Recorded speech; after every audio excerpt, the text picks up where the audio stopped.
much. And today we have with us Ms. Jackie Blue, Equal Employment Opportunities Commissioner, and also Ms. Rebecca Armstrong, Human Rights Advisory and Research Manager from New Zealand Human Rights Commission. Ms. Blue, you have 10 minutes, please.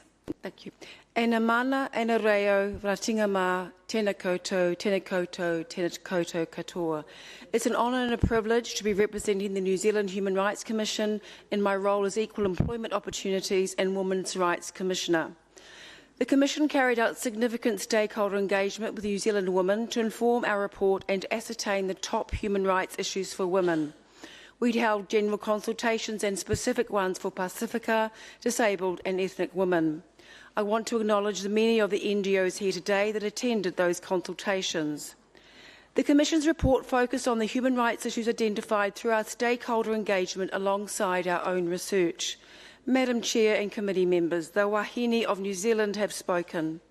The top 5 human rights issues affecting our women are gender-based violence, employment and the persisting gender pay gap, exploitation and trafficking, health and data collection.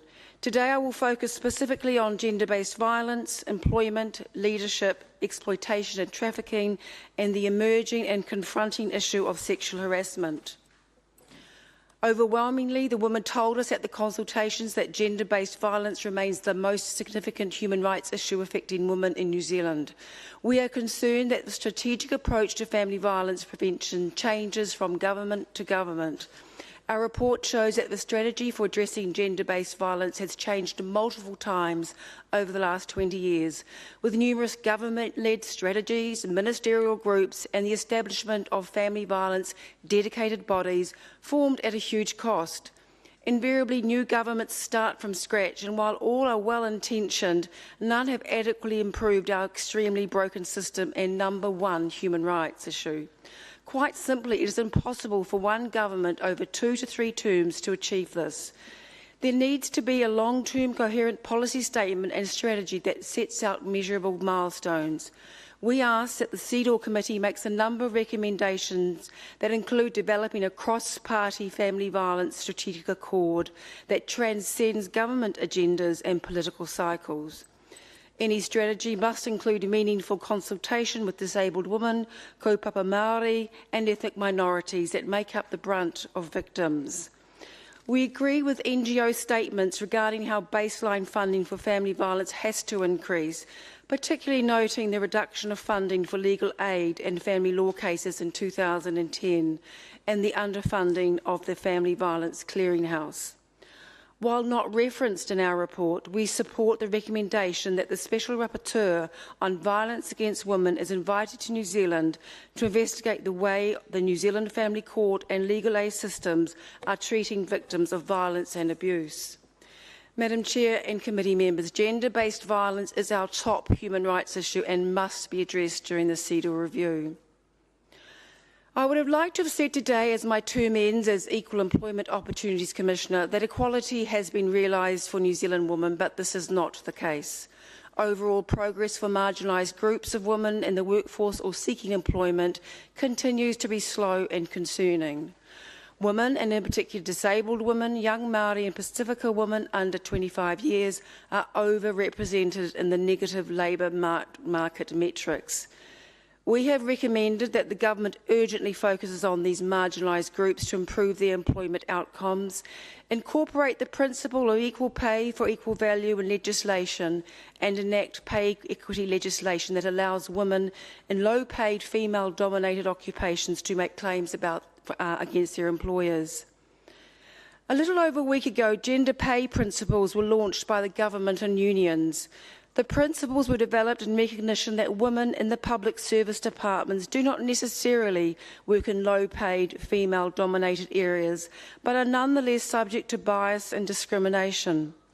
These principles will be used as guidance by the departments in order that the government target of a zero gender pay gap in the public services can be reached by late 2021.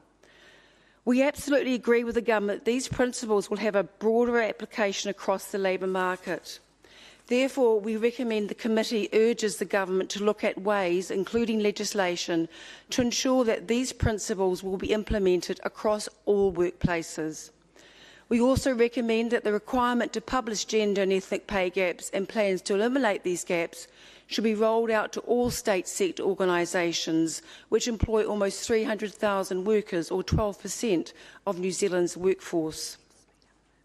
125 years on from New Zealand being the first country to give women the vote, we are proud that 3 of New Zealand's constitutional roles, the Prime Minister, the Governor-General and the Chief Justice, are held by women. However, this leadership is not mirrored in other sectors, and female senior leaders are difficult to find, with only 19% females as directors on New Zealand's Stock Exchange or NZX boards, and 18% in senior roles in the private sector. We have recommended that temporary special measures should be introduced to address the lack of women in leadership roles, that the target of women on state sector boards should be raised to 50%, and that NZX mandate that boards must have gender and diversity policies which are reported annually. The government needs to establish measurable strategies and goals to allow this to happen. And of course, affordable, high-quality childcare has to be prioritised as an enabler. We need to be bolder and stronger, ensuring that women are equally represented in decision-making roles at all levels in society. Madam Chair, I want to highlight the issue of exploitation and trafficking and make the point that virtually none of the concluding observations from the last examination have been progressed. The government hasn't updated its plan to prevent people trafficking since 2009 and must do this urgently. There's still no strategy for addressing worker exploitation and trafficking, although research confirms it is happening in New Zealand. There's been extraordinarily slow progress on this issue, and despite the new government prioritising it, it is still unclear what exactly is happening. There has been a lack of research ascertaining the extent of worker exploitation in key industries, and a lack of transparency from the government in publishing the results of monitoring performed by the Labour Inspectorate. Our first human trafficking prosecutions have involved women, and international statistics show that 80% of transnational victims of trafficking are women and girls. It is possible, Madam Chair, that some of New Zealand's immigration laws facilitate the exploitation and trafficking of people. We are concerned that female migrant sex workers on temporary visas, and therefore by definition working illegally, are less likely to report exploitation for fear of being deported. Accordingly, we recommend that Section 19 of the Prostitution Reform Act is repealed. It is important that our current system is independently assessed. Our recommendations are that an inter-agency strategy in alignment with best practice needs to be implemented in order to address human trafficking and exploitation in New Zealand. More research needs to take place in key areas where human trafficking and exploitation affecting women are taking place. Finally, the Me Too movement has spread to New Zealand, and it is clear sexual harassment is in our workplace, and it has been so for some time. While the extent of it is uncertain, we are concerned that it has become entrenched and normalised in the workplace and society. Recent research by the Law Society has confirmed that nearly 1/3 of New Zealand women lawyers have been sexually harassed during their working life. That is just one industry that has come to light. It is very likely there are many others, and other workplaces will be implicated. No workplace is immune from sexual harassment. Sexual harassment has also been implicated in my workplace as well. Workplace sexual harassment is covered by 2 separate acts and 2 agencies that hear complaints. Processes could be made more victim-friendly and timely. Data collection is fraught and is difficult to gauge the true extent of this issue. Although not noted in our report, we recommend there should be a national inquiry into sexual harassment in New Zealand workplaces with a similar terms of reference to the inquiry that is starting in Australia.